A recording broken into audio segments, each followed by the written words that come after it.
Hey everybody, John Peralta CFA here. So it's been about a week since my last 1K to 10K challenge.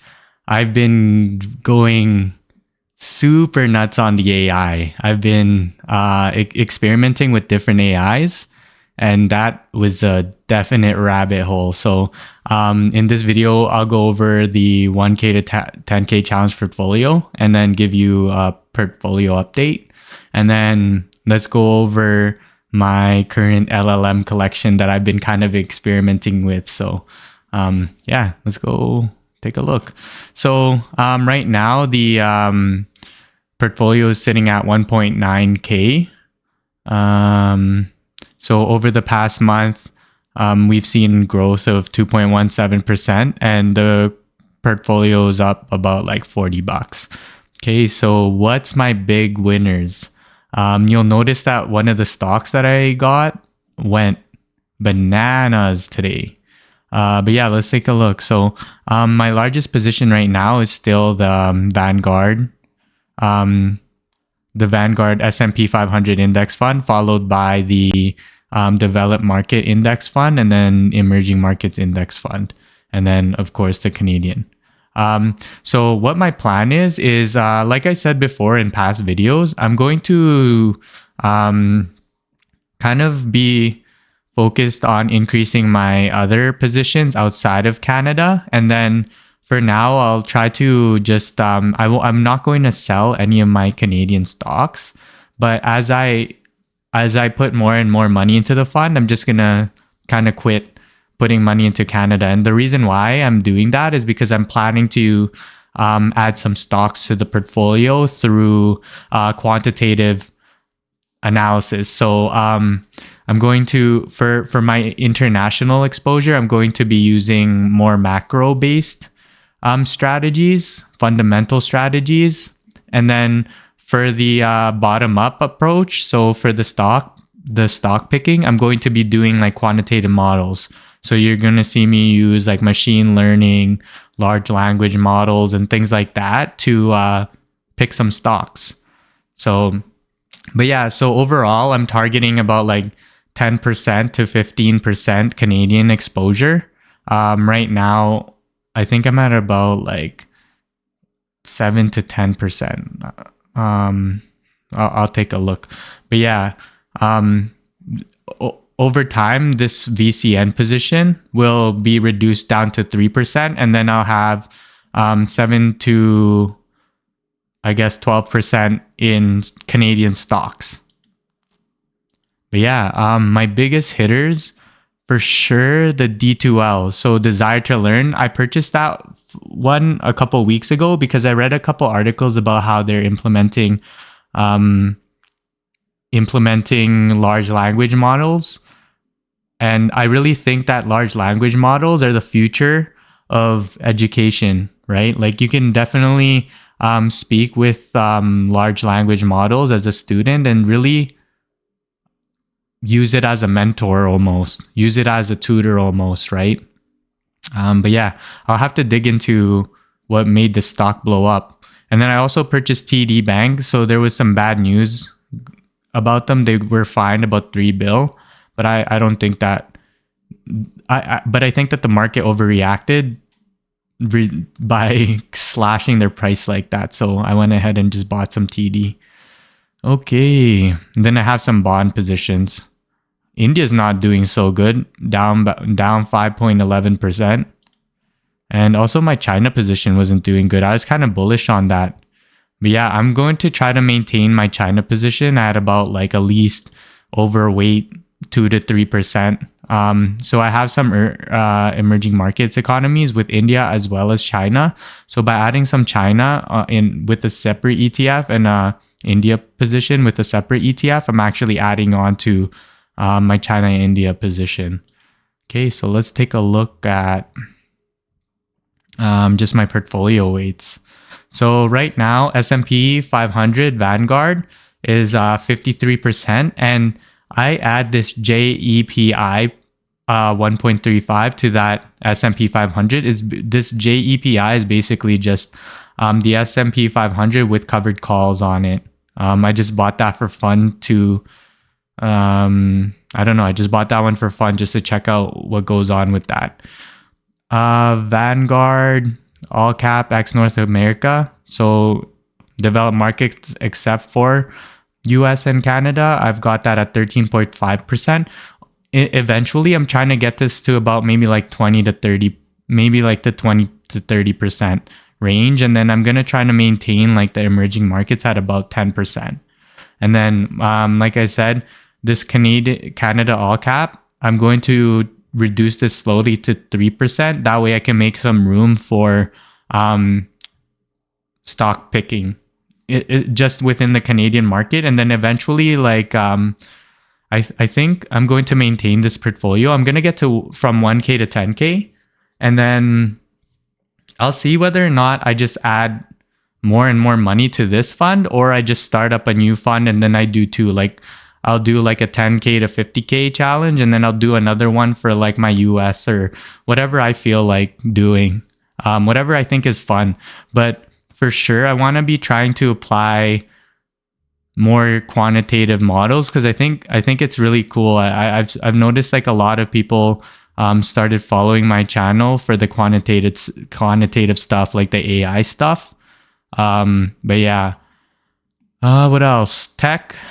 My target for that was 5%. It went all the way up to like 6% because I went a little bit overzealous. My China position is getting a little bit low, but that's okay.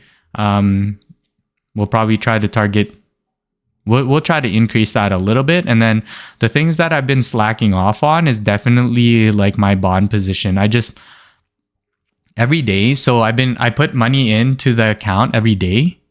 And the way I do it is I have like a long-term asset allocation target. So like I said, like I would try to target like 60% S&P 500, a certain amount in developed markets, a certain amount in emerging markets, and certain amount in Canada.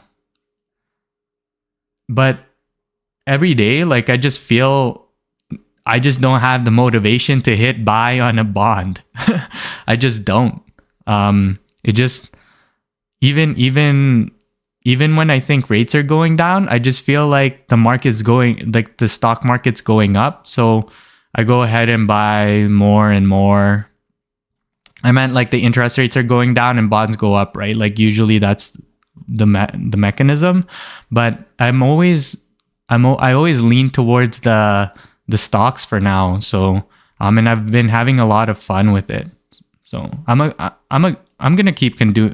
gonna continue to put money into stocks, but I'll probably put a little bit of XEB. Maybe get this up to like, maybe I'm gonna try to maintain this at 1.5% if I want to. And then we've got that call, and then these two stocks. I think I'm gonna try to make a collection of at least like 30 to 60 stocks using quantitative models. So I'm going to be applying like some cool things. So my fund's going to be long term. I'll be using mostly fundamentals, and then short term stock picks. So I'm going to still target like a certain percentage, right? I'm gonna still target 7 to 12% in Canadian stocks, but the way that I'm going to do that is like over time. Like I'm not going to be selling anything to get there. So every day, like I'll need a quantitative model to help me decide what stock or what position in a specific stock do I increase or add to the position, right? And then eventually it'll get to like maybe like 30 to 60 stocks that I'll be following consistently. And then that's going to be a lot of fun. I'll definitely use like large language models to look at the fundamentals, and then I'll use like quantitative models to really like predict some stock prices, right? And then we've got some more bonds and then some cash. Okay, how long is this video? 10 minutes. All right. Okay. Yeah, so what you're looking at here is just some code that I've been working on. I should probably put some more notes. I could just probably put that into ChatGPT and and then get some comments in, right? So lazy. But yeah, what you're looking at is just a bunch of different LLM calls. So I've got GPT for all calling the Meta Llama 3 8 billion. So that's the old Llama by Meta. So it's like a large language model. I guess that's what the LL stands for, right? But yeah, so this one actually runs on my local PC. So I'll show you what that looks like. The output's kind of not great, to be honest. That just shows how far large language models have come within the last like few quarters, right? And then I pull OpenAI in here, so GPT-4o, and then I could run like Llama 3 70 billion parameters.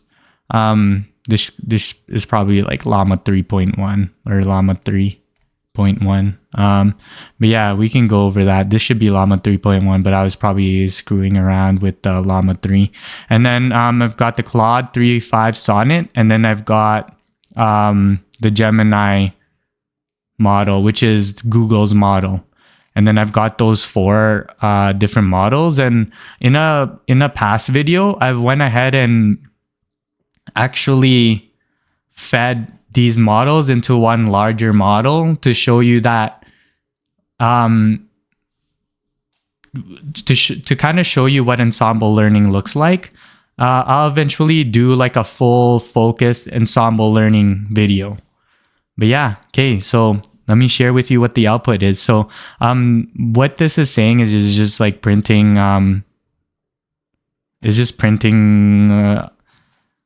the output. So let me show you what I'm feeding it. So I'm feeding it 2 text files, GARP and a TSX60. So the TSX30 is basically because Llama, the local Llama that I'm running, can't really absorb like the full data set of 60 stocks. So I just reduce it to 30. Okay, let's take a look where I can find these files. TSX30 data. So this is what I'm feeding the local Llama. It's just like a very like a small. It's like a subsect of the TSX60. Let me see if I can find the TSX60 for you folks. I should really just fix my desktop up. But when I'm prompt engineering, I just kind of spam it, right? Like I'm really focused on the prompt, not the organization. But yeah, this is what the TSX60 data looks like. And then the GARP prompt is just pretty much like the same prompt for everything. Let me see if I could find that one. GARP. What? Where'd it go? GARP out. Am I blind? Let me put this. Is it called GARP prompt? Oh, it's called GARP 5.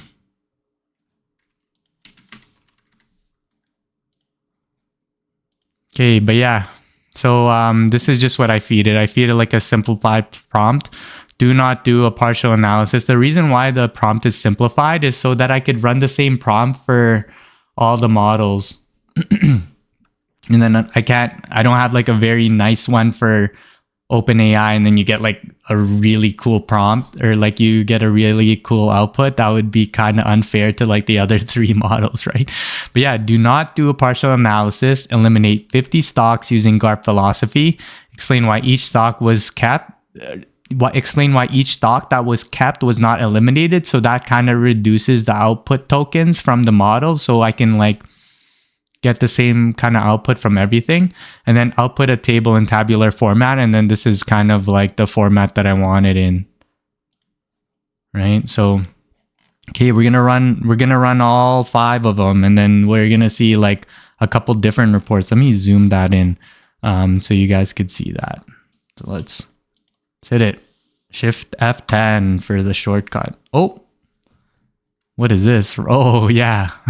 That's the other thing I've been doing this week. I've been practicing code. So now you see my little output, my 1-hour Python crash course. Hello, Alice, Apple, Banana. That's probably me practicing some, what do you call it? Just practicing some basic syntax. Okay, let's run.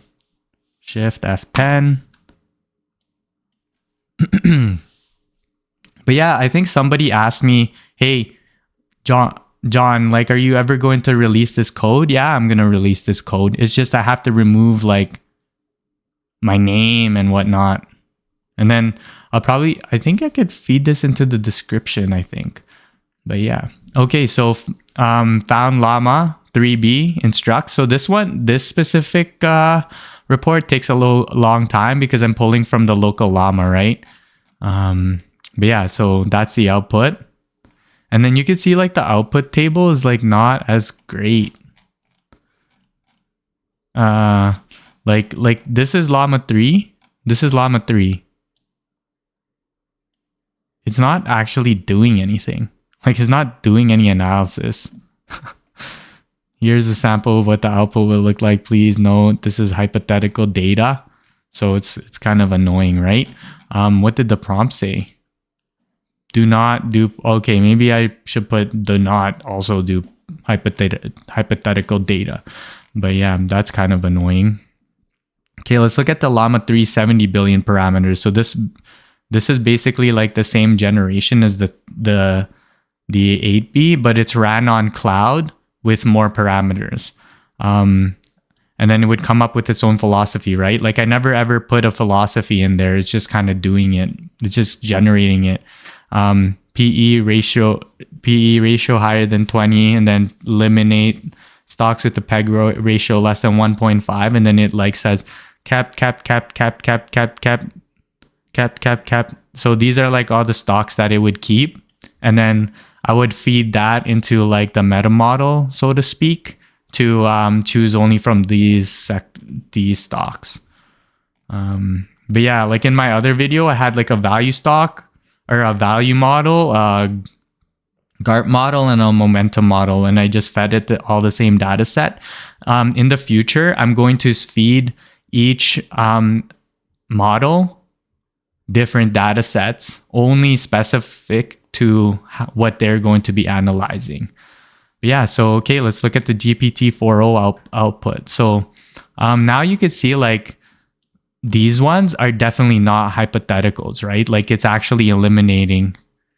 Whereas like the old 8B model, the one with like less parameters, so less reasoning ability, basically, less powerful model, just spits out hypotheticals. Whereas these, they don't do hypotheticals. Rather, they're actually doing like objective based decisions using the ratios, right? Okay, like let's take a look at the GPT-4o. So this one, Royal Bank was kept, TD, Scotiabank, CM, BMO, NA. So those were all kept. And then these ones kind of kept the same one, right? Like Royal Bank, TD, BNS, CM. These ones, this one didn't really specify like how it was. Okay, in the Llama 370B, it was like, okay, PE ratio greater than 20, delete. PEG ratio higher than 1.5, delete. Beta higher than 1.5, delete. This one, you could see that it kind of doesn't do that. It just says kept a limb. And this one actually ran the full 60. Whereas this one, like the output was a little bit more limited. Like how many stocks is that? I think that's like 20, maybe 15. But this one's a whole 60 data set. So OpenAI's GPT-4o is like pretty nice, hey? Like it would go through the whole data set. The only problem is it doesn't specify like what its reasoning was or like what its metrics were. But really like for this type of analysis, you should be probably using like a quantitative model, like just like a machine learning model rather than like a large language model. Like what my thinking is I use a machine learning model, and then I'll analyze the machine learning model outputs and determine how the machine learning model is doing it using the LLM, and then you can kind of get an explanation of how it's working, right? Because sometimes like deep learning, machine learning, and things like that, they become black boxes. Maybe LLM can figure out the hidden piece. Oh no, maybe you guys can't see that. Yikes. Oh man, do I have to restart this video? One take only. But yeah, so generating content using Gemini. So this one's huge, right? So this one's a Gemini 1.5 Pro. So this one is really special because you can put a context. You can put like 2 million tokens, 1 million tokens into it, which means like you could literally feed it multiple Harry Potter books and it'll absorb it and then output it, right? But yeah, so similar to the OpenAI one, the key elimination criteria. Oh, actually, this one actually says it, right? Significantly above, but it's not very specific like the Llama 870B Cloud Run one where it was like, it had specific parameters that it was eliminating. Like this GARP one has significantly above average. Sorry, not this GARP one. The Gemini one has like some criteria, but no quantitative. Like it wouldn't be specifically, okay, peg ratio over 2, delete, right? But yeah, Royal, TD, Scotia, CM, BMO, all kept. And then there's a couple ones that were eliminated. MFC, so Manulife. These LLMs love banking, hey? And then yeah, like the other 60. Eventually, I'm going to be starting to collect data that I can feed into a machine learning model. So I'm going to be pulling in like daily data firstly. So I'm going to be daily close data, volume data, bunch of different PEs and things like that. And then I'll probably show you how I go about applying machine learning. So the different libraries and stuff like that. It's pretty cool. But yeah, this is a partial analysis. Does not mean there are automatically strong GARP investments. Further research is essential. So, yeah, the Gemini 1.5 Pro loves to put disclaimers. That's why I put like some safety removals in it. So like I noticed that sometimes it would just use hypotheticals, not actual like you'd have to be very specific within the prompt of Gemini 1.5 to be like, hey, make an objective decision. Do not provide financial advice.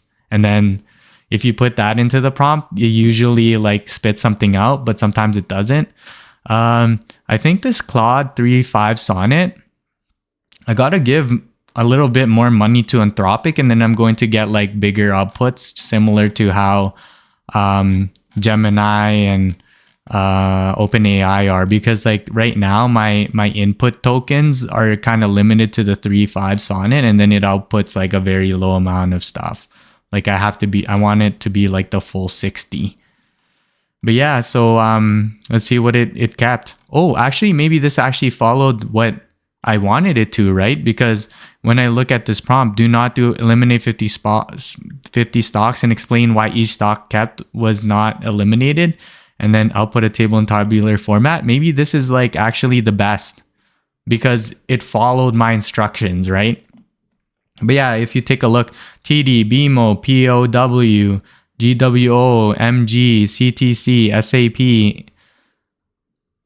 these like what you would do is you would combine that with all the other ones, and then you would run the machine learning algorithm on those, and then determine which ones you want to buy using that, right? Or you could do the other way, like run the machine learning algorithm first, then run it into an LLM. If the LLM says it's a good buy long term, then go ahead and buy it, right? So it's kind of like a combination of a couple different ones. And then let's take a look here. So Claude 3.5 Sonnet actually went ahead and specified some figures. Peg ratio below 1.5, prioritized. Reasonable PE generally below 20, prioritized. Price to book below 3, prioritized. Consistent growth patterns and strong financial metrics. I'm not sure where it's getting this, right? Because it doesn't actually have it doesn't have like anything more than PE. So I don't know how that's working out. This is a simplified analysis and should be supplemented. Okay, cool. All right. But yeah, so that's my current collection of that's my current collection of LLMs. So until the next video, I hope you enjoyed my channel. It's been a month. It's actually been a month. So I started dropping videos September 23rd. Like, how many days has it been actually? I didn't put that in. How many days has it been since Sep 23, 2024? Cool stuff that I have in the pipeline is how to use how to use multi-shot prompts within the UI to generate single shot prompts in the API. So that's going to be cool, right? Because you don't want to have multiple shots within code. It just makes the code messy. So it's nice to have like single shot prompts. So that's kind of what I've been working on. And I'll show you that. Like the prompts get huge. So eventually I'll be putting the prompts in Word format and then importing that into Python and then opening the docx. And then the docx will have like a 4-page prompt, and then that's what's going to be used to generate some results. So look out for that. But yeah, until next time, please like and subscribe. Thank you. Bye.